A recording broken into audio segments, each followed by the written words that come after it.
Hello, everybody. We're going to be starting in just a minute. I don't see anybody online, but anyway, we'll get started here in just a minute. So I see a couple of people that are on there. I'm going to be posting some stuff and sending it out online in case you haven't received it, so we can pose questions to each other. We also have the document that's within the classroom.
All right, we're going to go ahead and get started. I see that there's about 12 people online.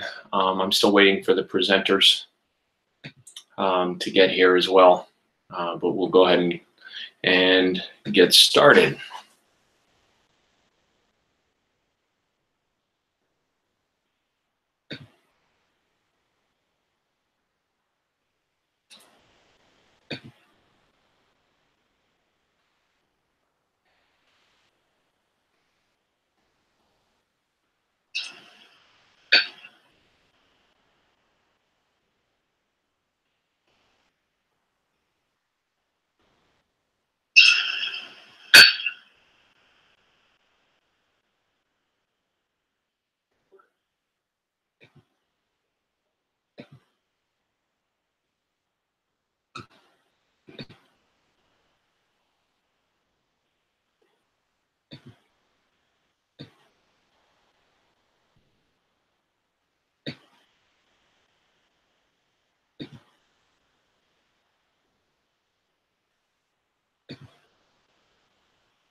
Okay, so you're seeing the question sheet that I posed, which kind of lists out the agenda for the day, and also if you could, so that information was shared with everybody. You can text me on my cell phone if you've got questions, and we'll try to get to it. If you're not viewing it on here, I'll add my cell phone number here.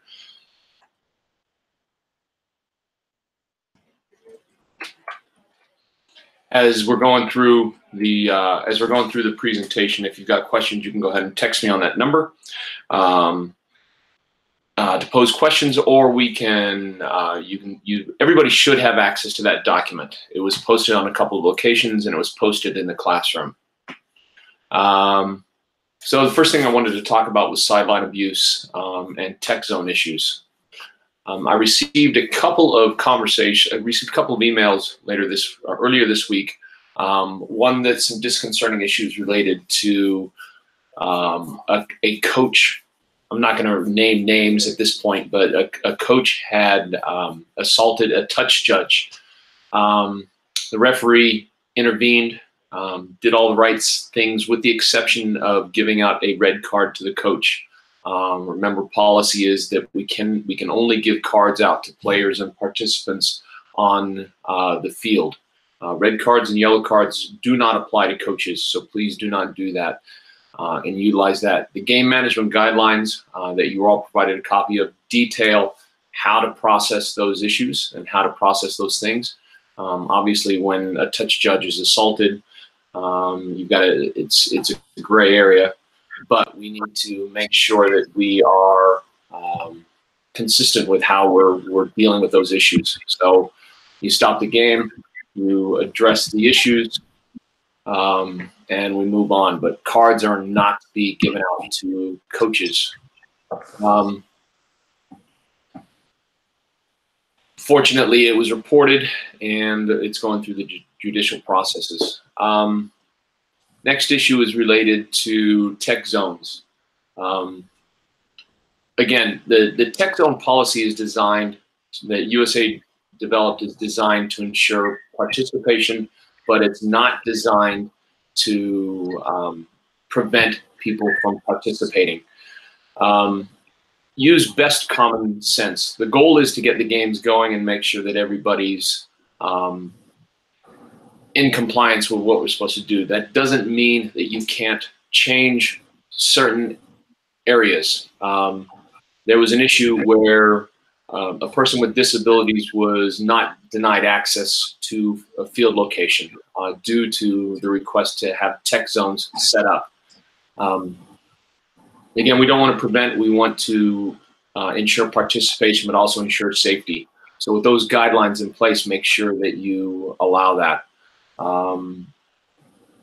This weekend, as an example, it's going to be wet and muddy. Tech zones may change. Again, we need to provide area for our touch judges to run and have a safe space for them.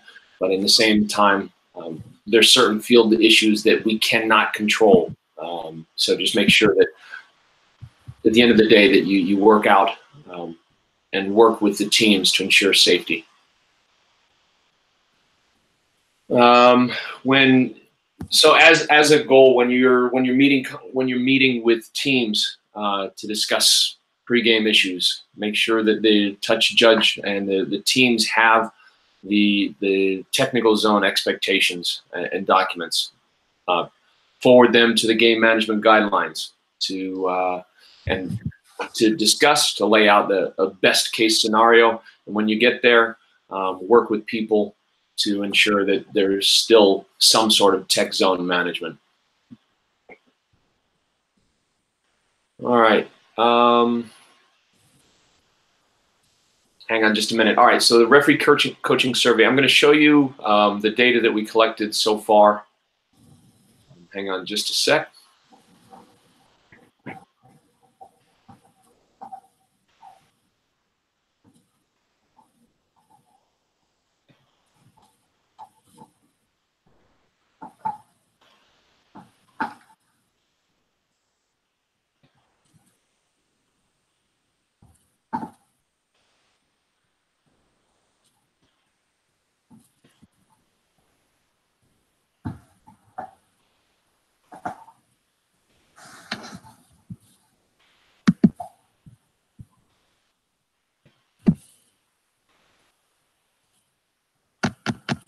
I see Lee has joined us on the line. I'm waiting for Roberto to come online as well. Hi, Lee. How are you? I'm good. How are you? Good. I'm really glad I'm not driving right now. I know.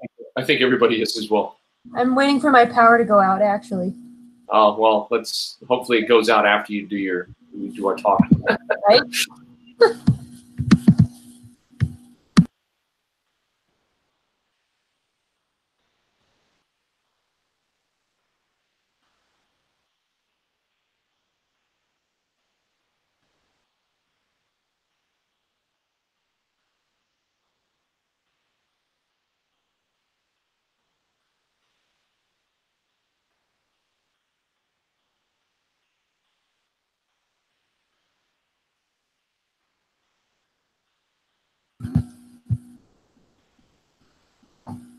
Paul, are you still there? Yeah, sorry. I'm sorry for dead time. I'm trying to pull up this document, and then my internet is being particular. You should play some elevator music so we know that we haven't lost you. Yeah, why don't you just keep talking so I can find my stuff? Sing us a song.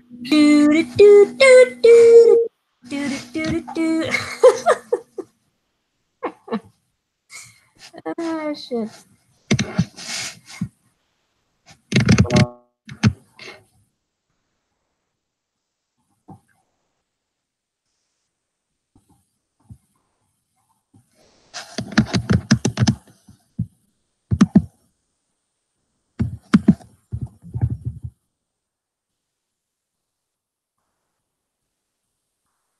Waiting for, like I said, I'm waiting for he still not come online.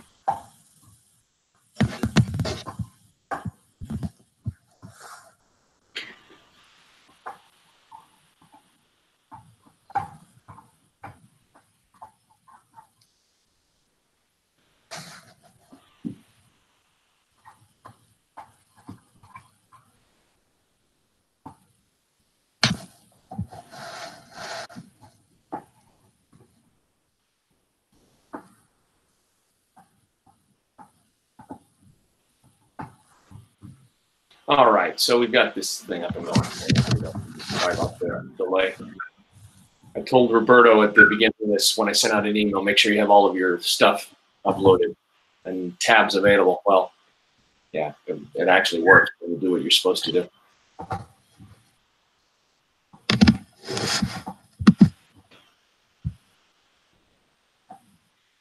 Hey, Lee, can you do me a favor and turn off your microphone because it keeps switching back and forth. I don't know if it's switching back and forth or not until you present. Yeah, it's off. Oh, well, it can't be because you just said something. Well, it is now.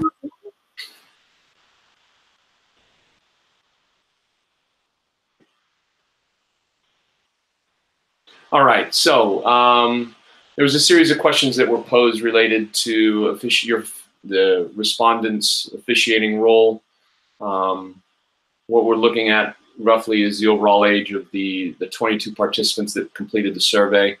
54% of the respondents were over 45 years old.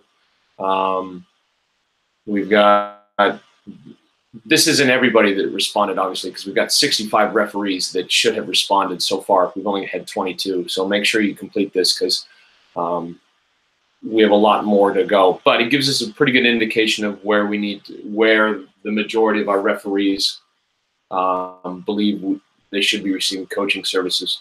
So of the respondents, only two of our referees, one of our referees has a USA referee assigned coach. This pie chart documents.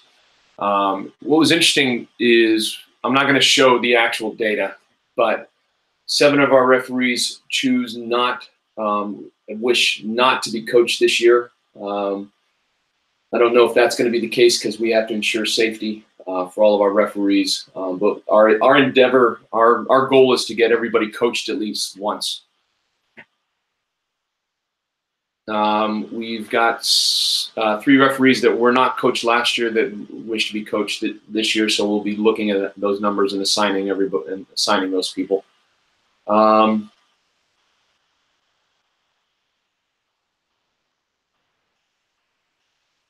We had 4 respondents, or roughly 20%, that had 3 or more referees coaching sessions.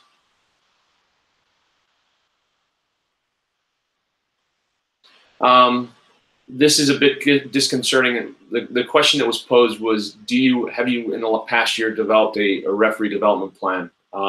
Of the 21 respondents, 8 responded that they had, and 61, or 13 total, responded that they had not.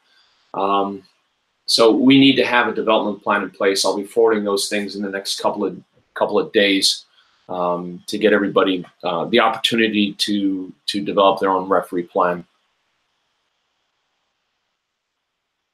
The next slide that you're seeing is related to referee coaching. 19 respondents.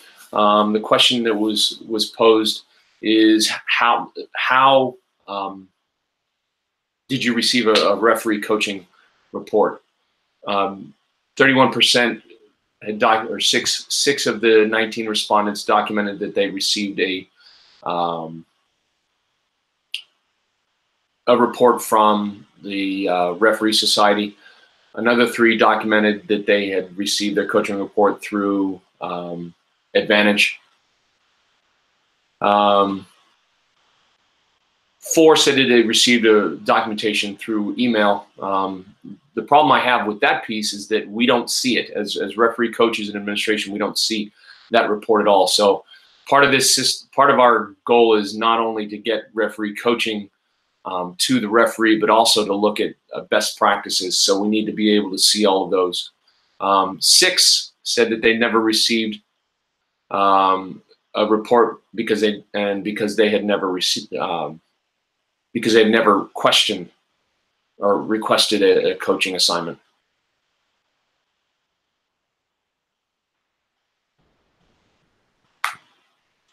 And this is the interesting question the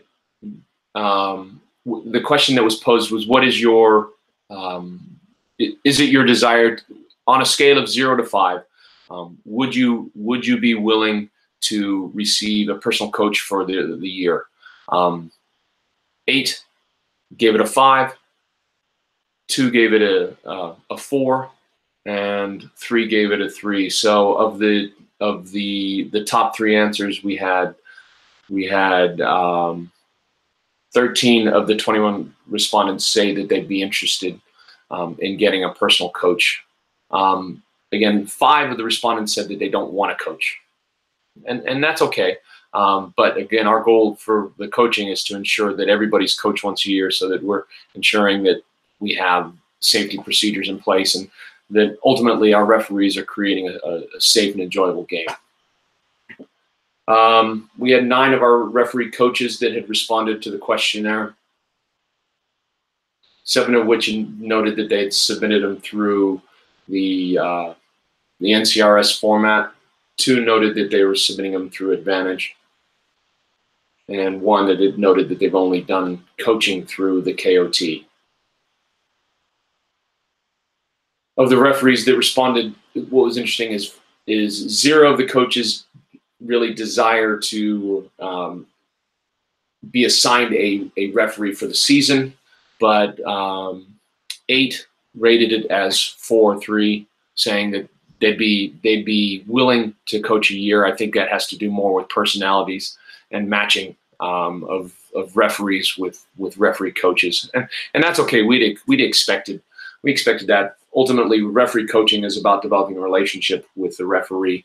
What we're going to do with the data, hopefully we'll get some more respondents in the next couple of days, but what we wanted, really my goal is to have 1 referee coach assigned to 2 or 3 referees, and then it's the coach's responsibility to go out and view those coach.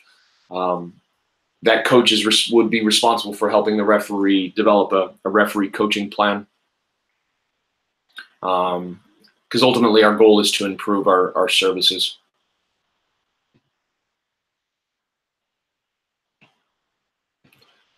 All right, are there any questions before we move on?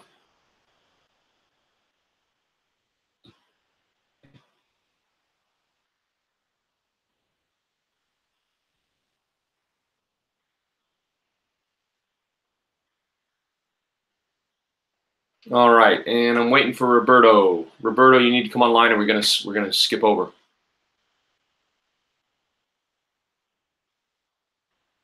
All right, so we're gonna go on. I'm not sure where Lee Johnson is. We're gonna go with Lee Bryant. Lee, do you want to go ahead and kind of do an overview of your perceptions on the NDS? Yeah, and Lee Johnson and Roberto were in like that original screen that we were in, so maybe they just don't know to switch over to Hangouts again. I don't know. Right. Out there. All right, I am going to text them. Yeah, why don't you? I'll text them while you're presenting. Okay, let me share my screen. So the NDS, I think, went really good. Come on, screen share. And I think that got a lot out of it. Can you guys still hear me? Yep. Okay, good. So you can see my Word document on the screen. Can you still see that? Yes. Okay, thank you.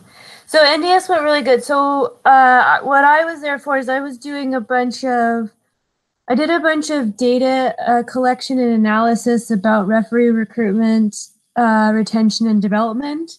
And I did it one on my own, but also I was talking to Kenny beforehand with the education program. So the findings I have are very interesting, and I want to share them with you guys because I think it's stuff that we can either incorporate into what we do now or develop work groups to put in programs or just talk about it, whatever. So right here, so when I did a bunch of academic research, there's a couple of studies that looked at officials that had stopped refereeing. They're not rugby ones, but if you look at some of the behavioral theory, a lot of the themes are the same, so it would probably still be applicable to us as rugby referees. So the two top reasons why people stopped officiating is because they no longer feel like a team. They're coming from a team sport, and then all of a sudden you become this isolated referee. And also they didn't feel supported, like they didn't have a mentor or there was no follow-up from the society. So those were the two biggest reasons. It wasn't verbal abuse, which is what I thought it would be. It was because people don't feel like they're part of a team and because they don't feel like they're supported. Also, another reason people left was because there was no clear pathway for development. It wasn't transparent, or it just wasn't clear how you go from lowest level to highest level. Very small percentage said they don't agree with administration. Verbal abuse was also a very small reason for it. Verbal abuse is more of an issue for people that want to become referees as opposed to people that are referees. And then a lot of people just age out. So then when I did my surveys, I surveyed as many referee societies around the country as I could. And to be honest, most rugby referee societies are doing a very poor job of data collection. So the average dues for center referees was 100. Very few societies are asking about their member like happiness and satisfaction. So we're a little bit ahead on that one. And very few of them even had mentor programs. And a mentor is different than a coach. A coach is someone who is really specific about going to games or watching film and developing a plan and does some technical support of the referee. So it's a little bit more formalized and technical, whereas a mentor could just be someone who goes to your first game and is just there for moral support or making sure that you don't feel alone, or who calls every couple of months to check in, hey, do you have a game? I'll be there. And, so it's more for just moral supports. It can develop into a coach, but mentor is different than coach. And most societies also don't have very good databases. When I asked most of the referee societies about their retention after 5 years, most of them had no answer. So we're doing pretty good, but we can still do better. So some of the big pieces of recruitment is to make sure that we recruit to be part of a team, right? So a lot of referees get recruited because of another person asking them, hey, you'd be a good referee, come with me.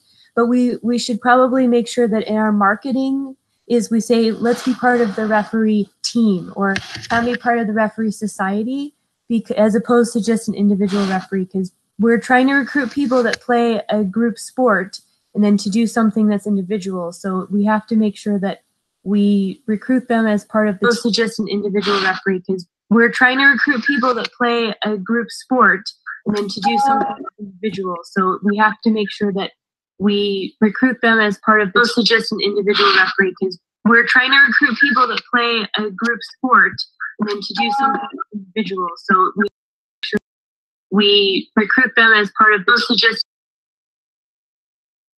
So someone needs to turn off their microphone because it's being turned over into the meeting. Okay, I'm going to reshare my screen again.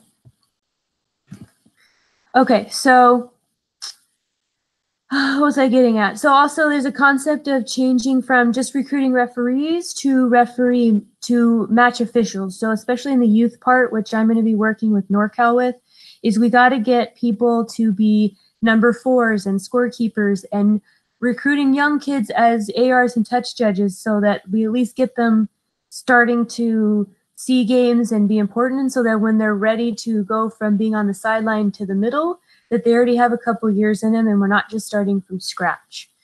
But again, I'm going to be working with NorCal with that. But even for people we recruit to be Pelican referees, maybe they don't want to be in the middle right away, but if we can get them in the pipeline as an AR, and we can keep them.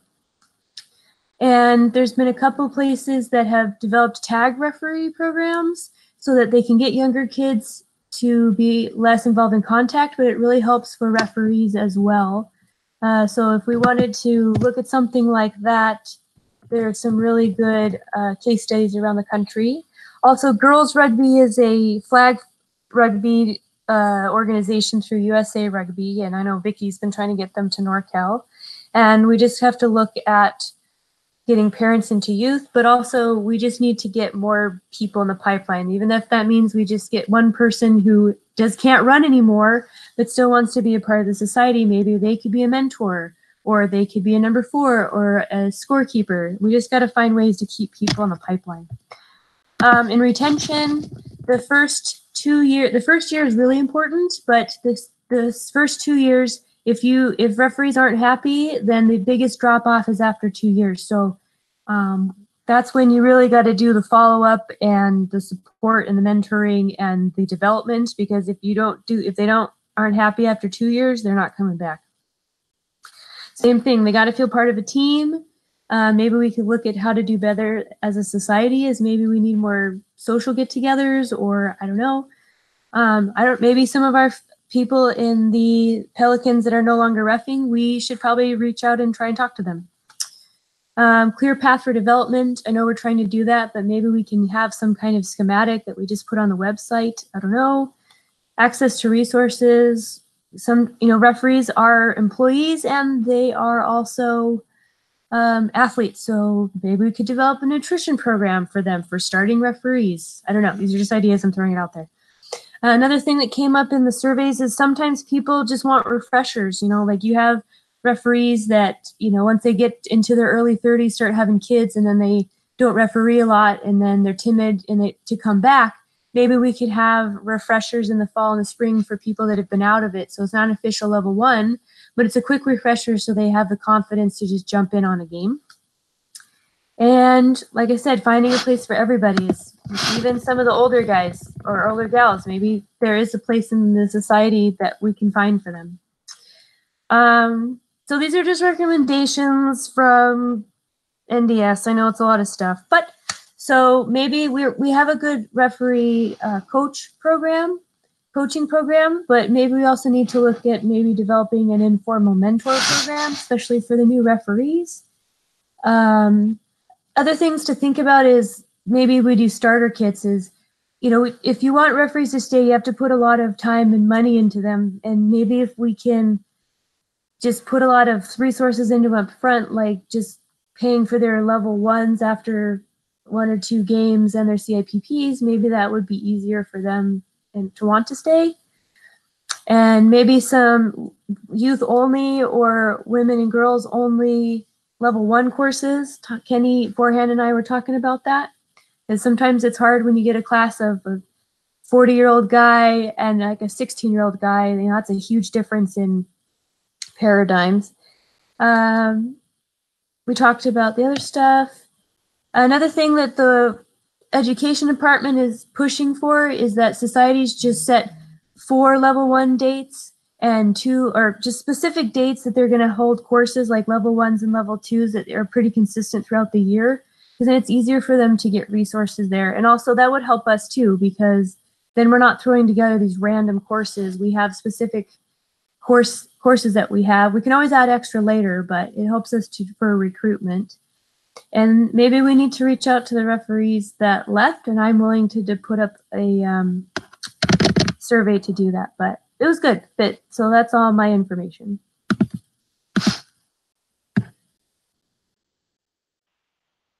Okay, we're gonna go ahead. Let's see, Roberto, go ahead and you're up next.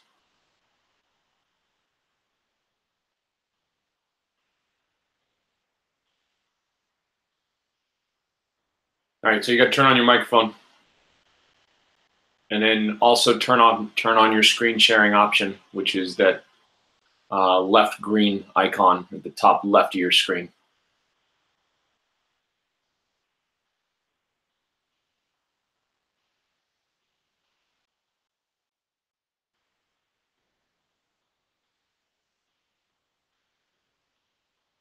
All right.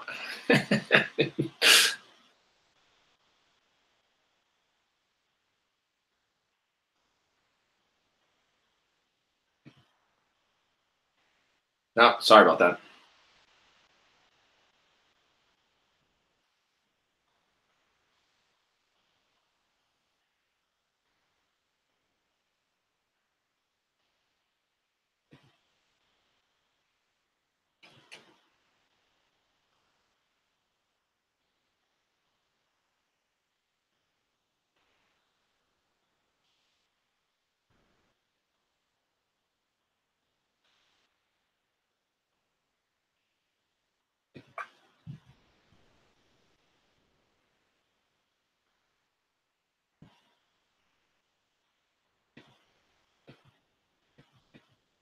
Roberto, you're still muted.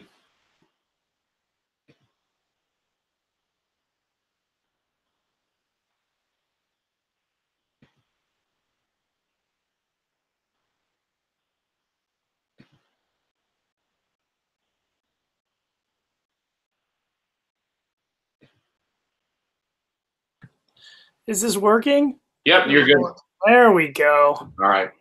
Too many settings. All right. Okay.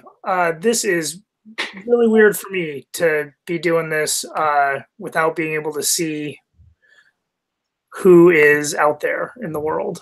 But I guess that's technology. Okay.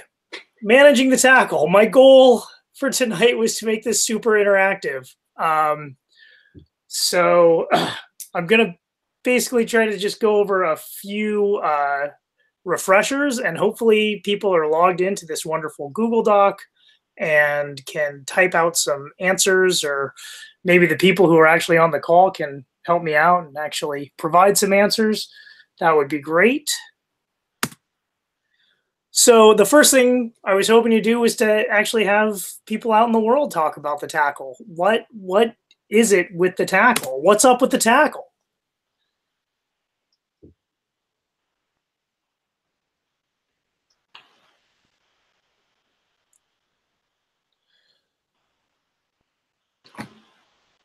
Oh, someone was typing, but maybe not now. So I'll just move ahead. So maybe instead of talking about these things, these are things that I can just like pause for a minute and everyone can sort of think about to themselves. How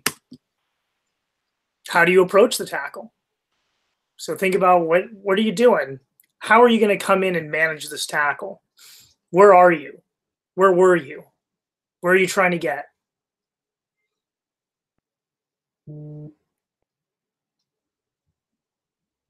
All right. Someone was thinking about typing.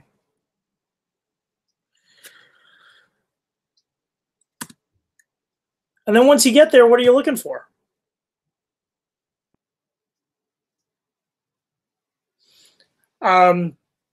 So some of the things, just to sort of quickly review, you want to be thinking about those good old pre-tackle awareness things that you're looking at. You want to be reading the tackle, which way are the players going, who's winning the tackle. Is the offense going to sort of win the tackle, the offensive player? Where are the support players? You want to get yourself, to the breakdown at that 45-degree angle near the contest zone.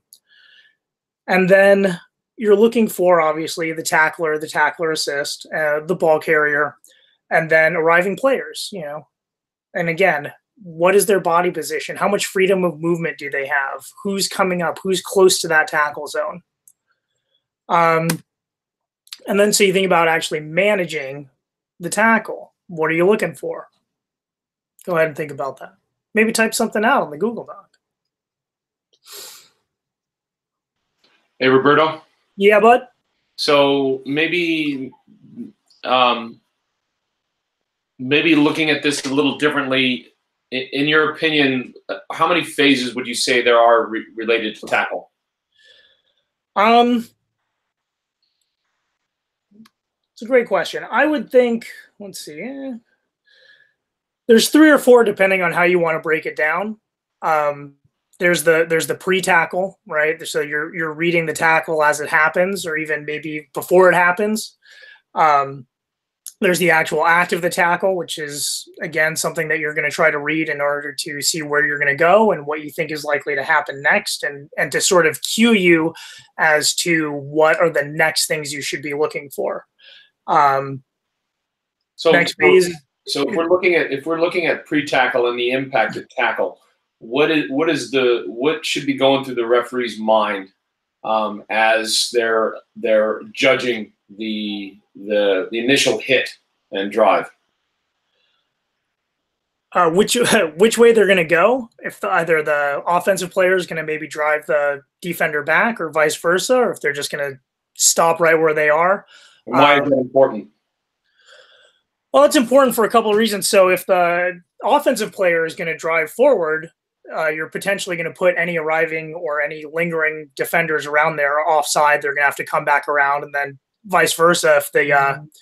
If the defensive player wins that tackle and pushes the offensive player back, potentially you're going to have offensive support players who are then offside having to circle back around. So that's when you're looking at, again, sort of what's going to be likely to happen. And I actually have that coming up. So just looking at management. So what are you managing? So thinking about, as you're reading that tackle, what are the potential infringements, what's likely to happen, and then how are you going to manage it, either with positioning, using your verbal commands, or then with your whistle.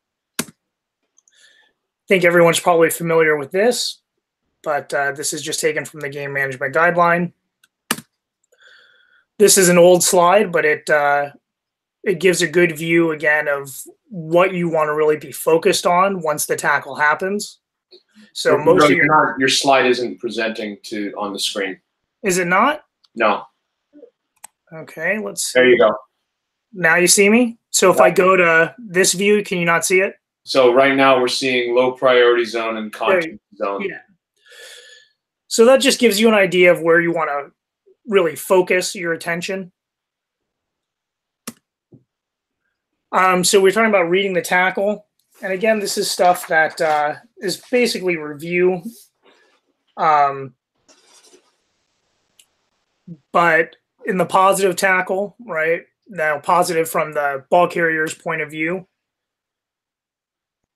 The ball carrier support. They have some freedom to place the ball. There's no tackle assist player in the gate. So what you might be looking for, I know that says assist down here, but in this case, you might be looking more for the tackler or tackler assist player not releasing or not rolling away, or if they are moving out, moving towards obstructing offensive support players. So does that kind of get a little bit into answering that question you had, Paul? Yeah, I think that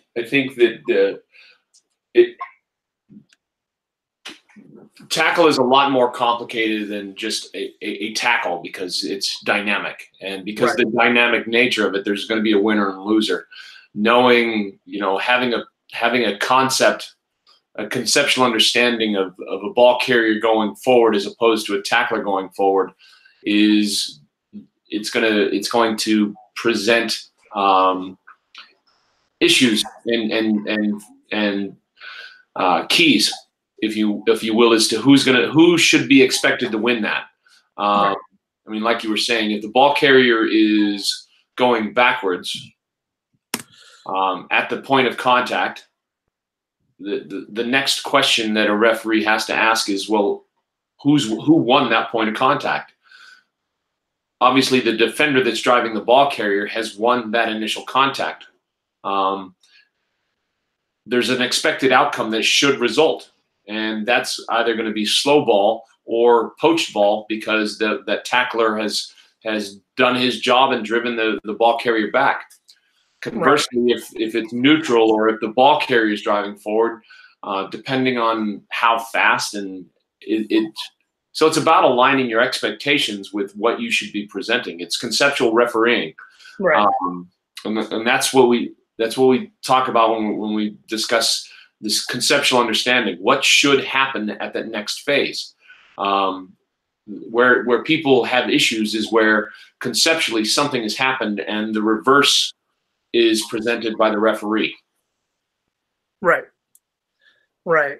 And that gets into a debate that came out at one of the previous meetings. I think I don't know if it was November before that, but what does refereeing to expected outcomes actually mean? It doesn't mean that you're always going to call what should happen, because that's not always what does happen, but that you have to be ready for that set of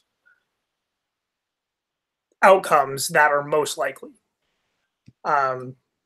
So as we get into this one, right, the indicators that the defense has won the tackle, right, the players being driven back, or they're isolated, or there's a tackle assist player or an arriving player, defender ready to make that poach right away before the offensive support gets there. So there you want to look for holding onto the ball or rolling or crawling forward. All right, I don't know if you're on the right slide for what is being projected. It's are we there? Negative indicators? Yeah, you guys see them? Okay. So that's where you're looking at potentially the ball carrier as a potential problem. Whereas with this one, now I'm on the wrong thing. Where are we at? There we go. With this one here, this is where you're going to be looking at the defenders primarily. And we will see now if this works.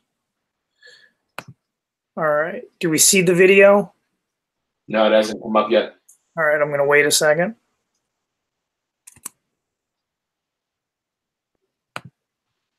See a picture of people?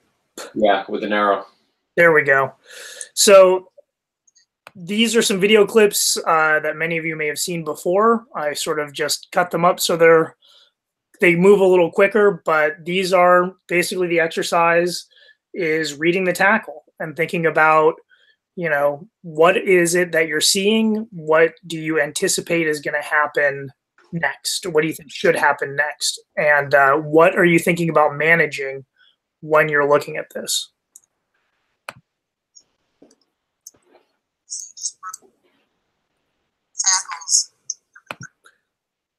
So we saw it once. Just think about it for a quick second. Roberto, we're not seeing anything. So the only thing we're seeing is this still picture. All right.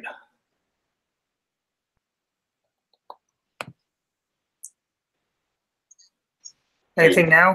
Yeah. Tackles. 13 there for DC. Just broke through 3 New York players. Finger tackles. That was Rachel Bryant. So you can sort of think about what you saw there. How did that tackle go? Was there an infringement? Can you rewind it again? Yeah.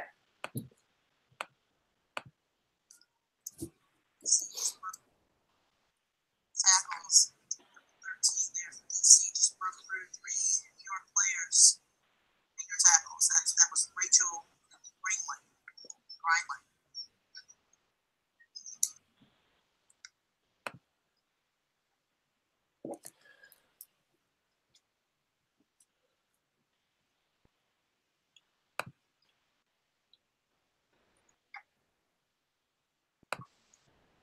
All right, so you have this tackle here. So in the first tackle, it appears that the ball carrier had won the momentum because he had essentially broken through the initial gain line, so to speak, and presented the ball. Right. The only difference is you've got that one player that's standing right over the ball carrier because the ball carrier didn't keep their feet, which presents a problem. And it looks like she comes through the gate legally. And you can see, yeah, but you can also see, look at all the white players there. There's the ball carrier's team is almost non-existent at this breakdown. Right. So you're saying that the ball carrier ran out of support? Yeah. And so the way that this was tagged on the original training video was that this was tagged as a negative tackle. Right. And why would you believe that that's a negative tackle? Because blue has no support. The ball carrier has no support. The ball carrier, yeah. The blue ball carrier has no support. White has the person who made the tackle, who's not quite a tackler, plus other arriving players. But then this was also originally flagged as a zone entry on 12 for not coming through the gate.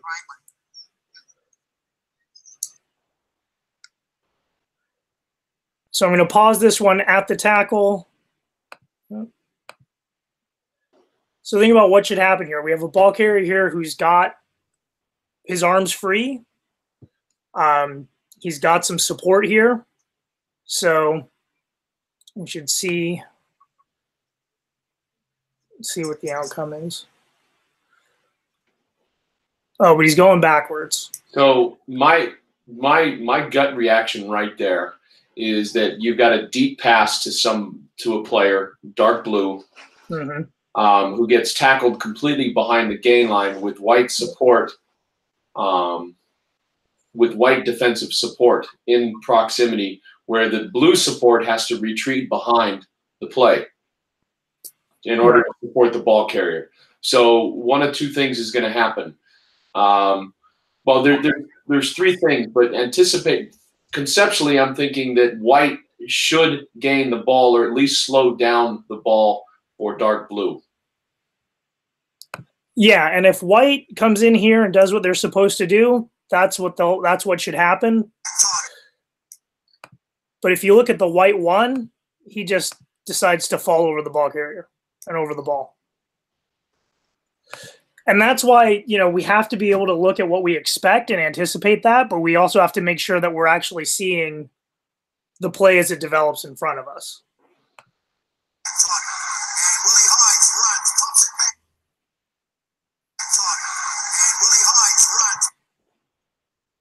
All right, so what do we see here?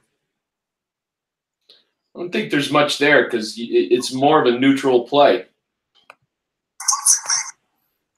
All right, how about now? You got blue on support. You got blue on their feet over the ball. They did a better job of getting to it. I can't tell from there if the blue player is on his feet correctly. But my initial reaction is that, again, it's a neutral play that nobody's really made the gain line. So blue's not in dire straits. And red is there in support. So I'm expecting red to produce the ball again, albeit a little slow, because you do have blue arriving. Nope, and I lost the spot there.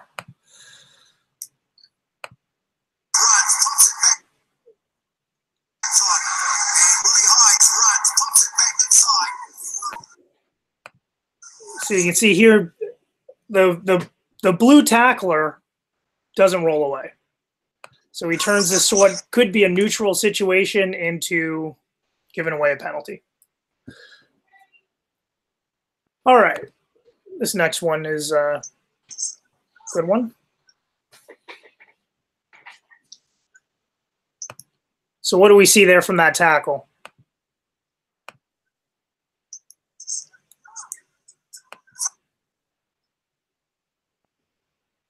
So at that point, you should be seeing yellow roll away. Yep. Clear that space. And if you're refereeing at a lower level, at a community level, you know, this might be something that you want to go ahead and tell them, right? Try to get that compliance. And they do, and we have ball.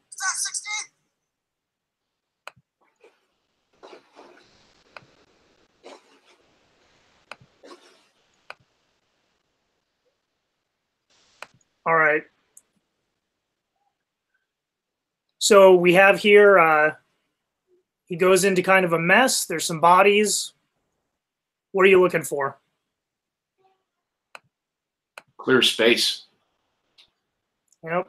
And what do we end up getting? We have 13 here. It doesn't look like he's ever going to release.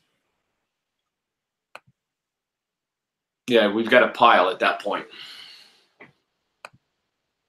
And so as we talk about not just reading the tackle, but also being able to manage, you know, this is where we're talking about, you know, what are your management options? At some levels, at a lot of the levels that we referee at, we're going to try to talk them out of it. And you're going to want to go to, you know, a nice quick penalty early in the game to try to, as I learned from Paul Bretz all these years, set behaviors early on. So here we have our tackler assist not releasing in sort of a neutral situation.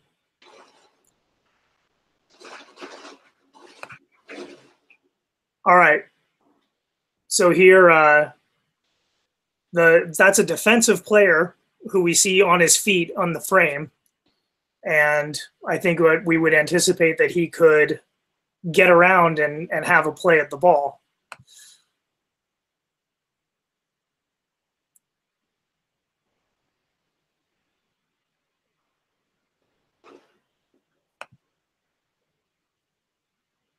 But if you look at what ends up happening, he overruns, and then Green comes in a situation that Green should win, and they again fall over the ball. Now, I guess my question to you would be, would you find that to be material? How would you manage that situation? I mean, you've got a neutral tackle. Well, the ball carrier seems to have run away, so you've got a little bit of support for the offense that's moving forward. You've got that player that's not in control, but at that point, I don't think that's material. What about now? You've got Blue coming through, but he doesn't have good position, and so he's coming out of control.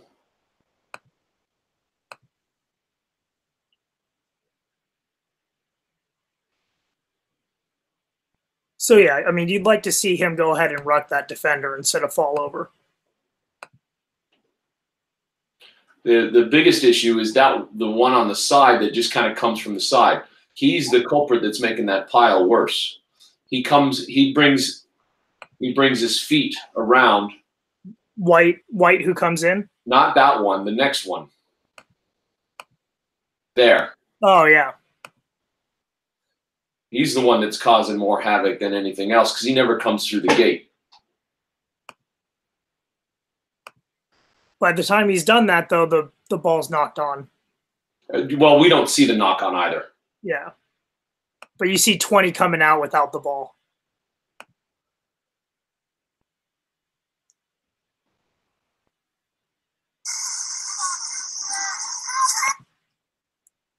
All right.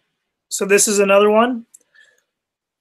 I would imagine that Red should win this, right? They've got people. She's isolated. Kelly Russell now over the ball.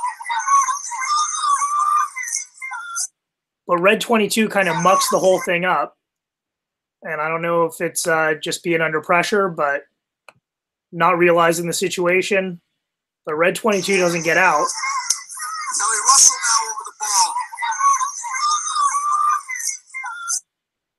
So if we back that up, part of the contextual awareness that we need to be aware of is where they are. Right now, red is on their white by the location of the field. They're essentially 5 meters from goal. Red is under pressure because they're so close to goal. So the question is it material enough to warrant penalty? We as referees see that all the time with defenses being put under pressure and causing penalties.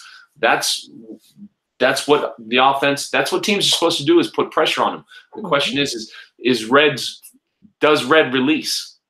I mean, really, that the first player on the ground, I don't know if he's in a position to block the ball from there. Right. It looks like 22 does not release and does not go away. My bigger issue is the assisted tackler that never releases. That causes the penalty. So that assisted tackler, the second one, the red 22 is the tackler. Right. She's down here. She's down there. It's the assisted tackler. If you rewind it and watch the assisted tackle right here, there, does she ever release? Not as much as you might want. She kind of crawls her hands down the player's back. Yeah, well, that's not a release. And that's the amount of time that players need to get that superiority, particularly when they're so close to their own goal. They're being put under pressure. And you see, so if you look here, it looks like we've got a release here.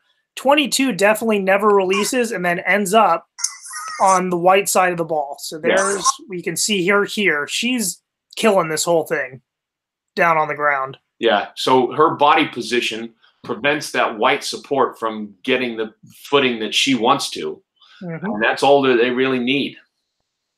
And the fun thing about this clip is if 22 just releases and rolls out right away, there's a chance that her tackle assist person can make that poach. Right. And there's a chance that they make a really good play here and clear out, but because of the pressure, likely, she's slowing down the ball.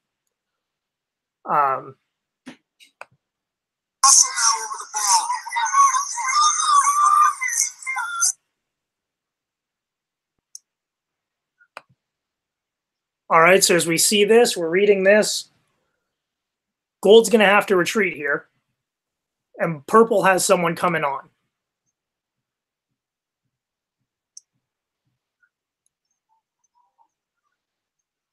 And the ball's there. And look at that. We play rugby just like we want to. So this is posted to the classroom, I believe, or it was sent out, and it's got all these links. Sometimes these videos can be hard to find, and some of them are a little bit older, but they're still good information to review. So if you're struggling with the tackle at all, I definitely suggest checking those out. Can I make a quick suggestion for videos? Yes. So another way to look at this technique, even if you don't have these specific videos, you can do with any rugby game, is especially ones that are on TV, is as you're watching the game, as a contest happens, if you have the ability to pause it, right before they go into contact, just pause it and then just go, hey, is this gonna, what do I think is gonna happen? Is it positive, neutral, or negative? So you can do it with any game too.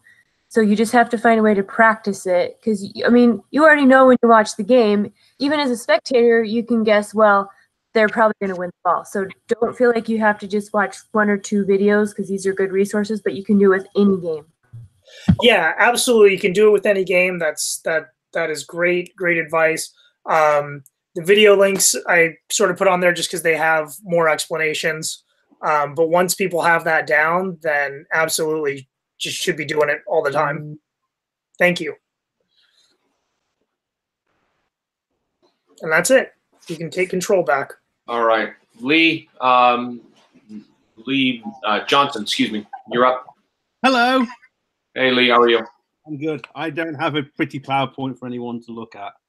So good evening, everybody who's online. PRP. You'll be pleased to hear that I was appointed referee manager for PRP. The competition starts next Saturday, which is the 26th. All of the first round games have been assigned to MLR. So all the appointments will be through there.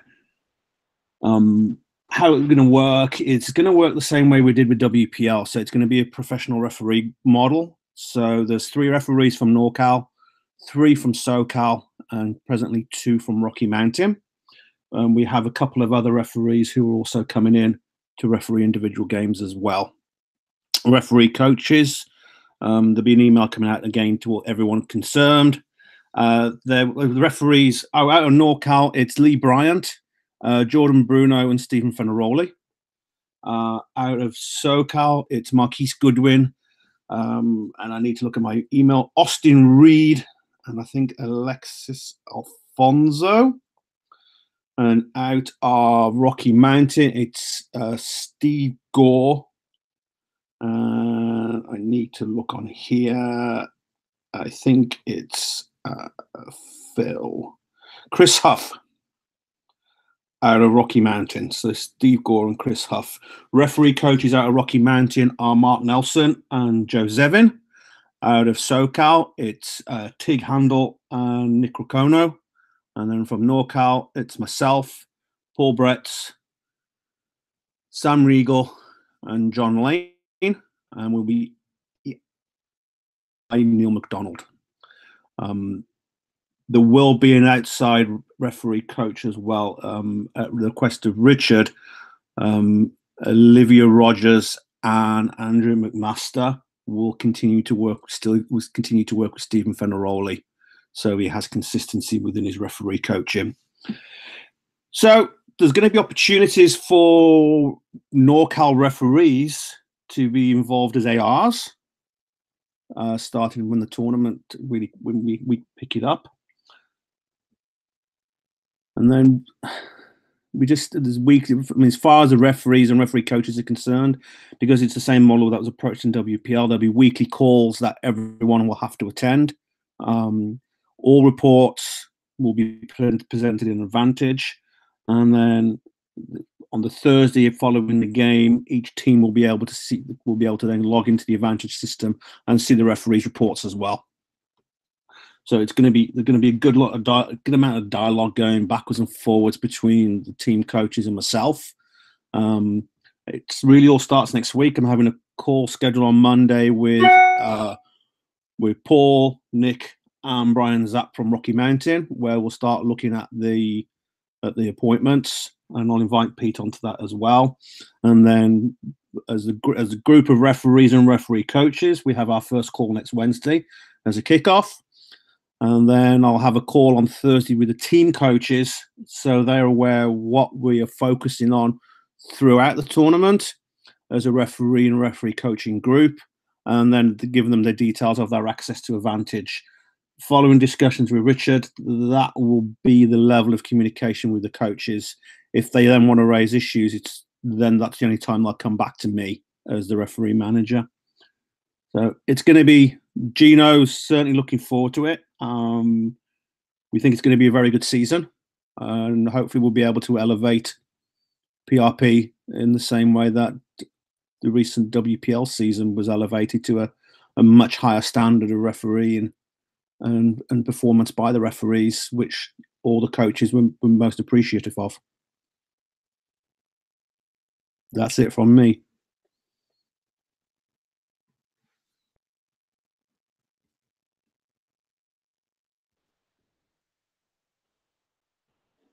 Okay. Let's see. Lastly, I am going to discuss a little bit more on the summit. One of the things that was glaring that came out was the fact that USA Rugby they have completely restructured their top organization. So if you go on USA Rugby's website, you'll see how many new people are being hired and in the process of being hired. if you go onto USA Rugby's website, they have completely revised their mission statement and their strategic plan, which I think has been worthwhile, and I think it's been long overdue. You're going to see some new incentives and a new language that's coming out of USA Rugby that I think is going to be completely supportive. One of the things that I would like to do this year that I'm going to need some support with is to develop a strategic plan. We haven't done a strategic plan since I've been in office, and I don't know if previous presidents have coordinated that. So that's going to be a large goal of mine to do that. There's some structures in place that I want to try to provide. I don't want to recreate the wheel, but one of the things that we do need to do is find evidence that's related to our strategic plan, and to develop a plan for growth for the next 5 years. So you're going to be seeing some stuff coming from me and the rest of the board to try to ensure that we have a good solid plan going forward. One of the things that we need to do is to develop a better relationship with NorCal. We were able to do that with the scholarship, the Williamson Scholarship, and we're able to develop a lot of traction with the KOT. But we want to more formalize that process and that plan so that we can see growth, and not only see it but measure it. That's the biggest issue that I think that most societies don't do, is have evidence to support their decisions. And it's, like Lee said in one of her presentation, if there's no data, it doesn't exist.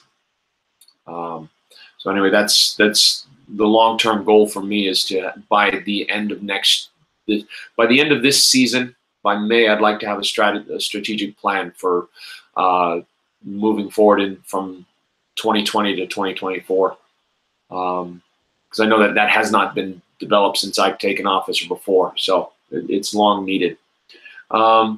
Any questions before we move on, or conclude, I should say?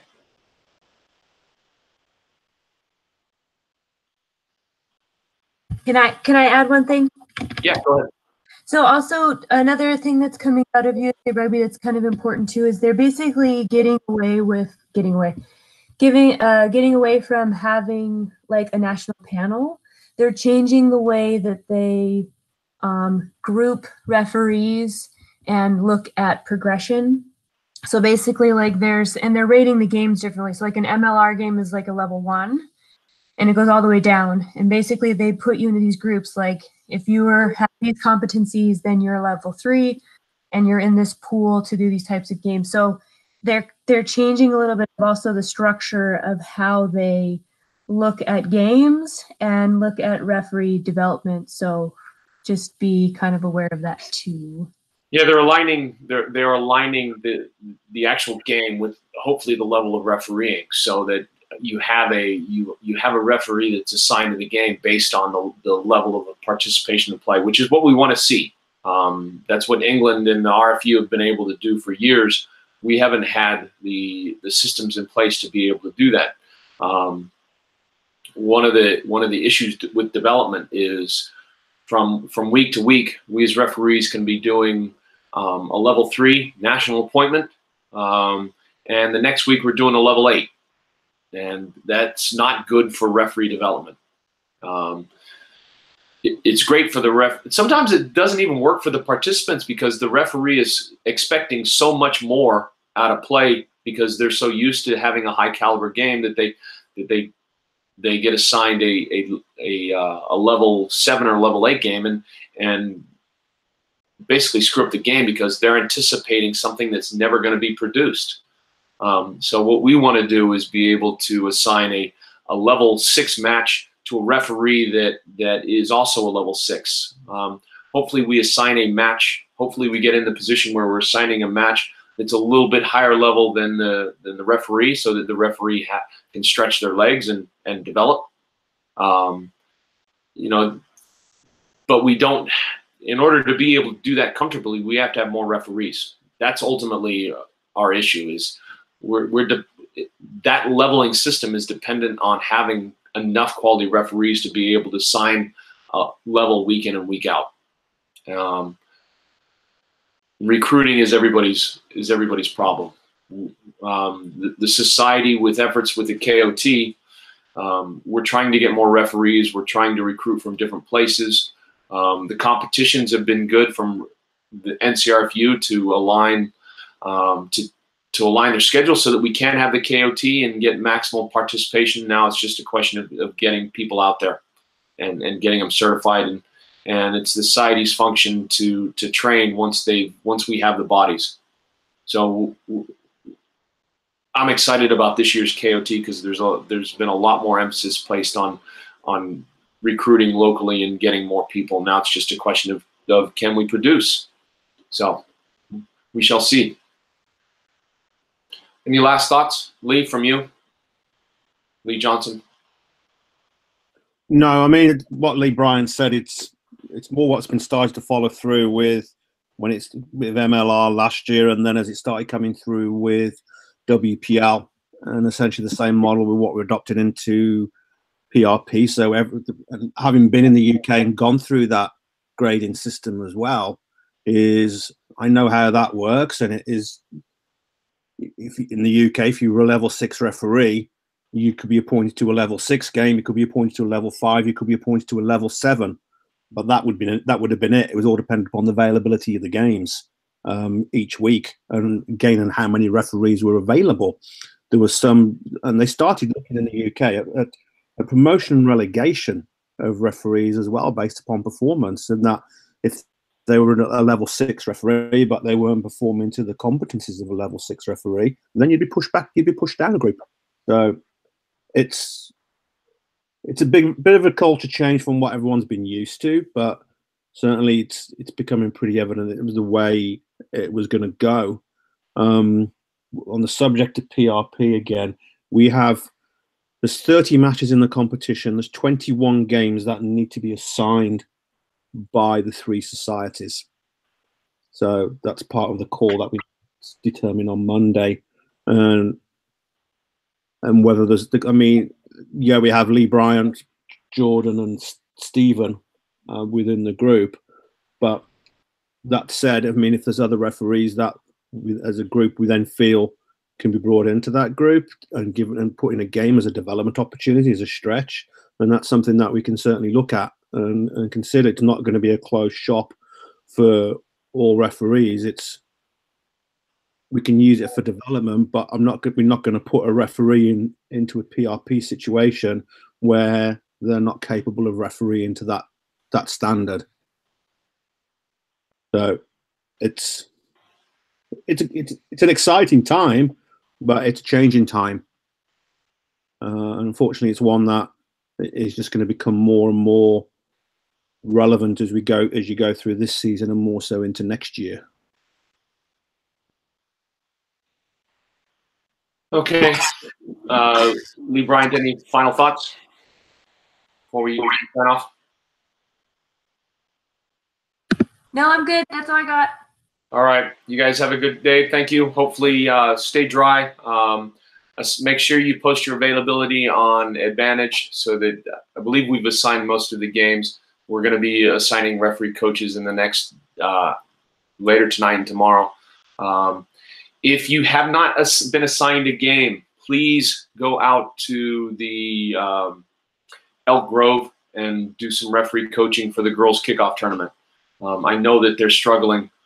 I know that they're struggling with finding referees for the girls' kickoff tournament. So it'll be helpful if anybody that's not assigned from NCRS, will make it out to the girls' KOT to help provide support for them. Oh, Paul, one more thing. Did Yep. referee coaches please indicate if you're going to KOT next weekend? Yeah, I'll send out a list to everybody. Everybody I sent an email to the referee coaches and have got indicators. So the referee society will be paying for looks like I've got to get board approval though, but before I can do that, I needed to get a clear number. So yeah, I'm only there Saturday. Right. So, and I'll be leaving Saturday evening after the meal. So that'll be it. but yeah, we can talk when we're all at KOT. I mean, I'll be at KOT, so we can talk on Saturday.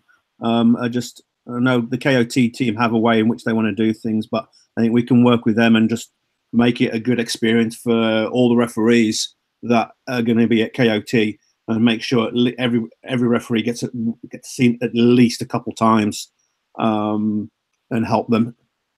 That's really it. All right. Thank you, everybody. Have a good night.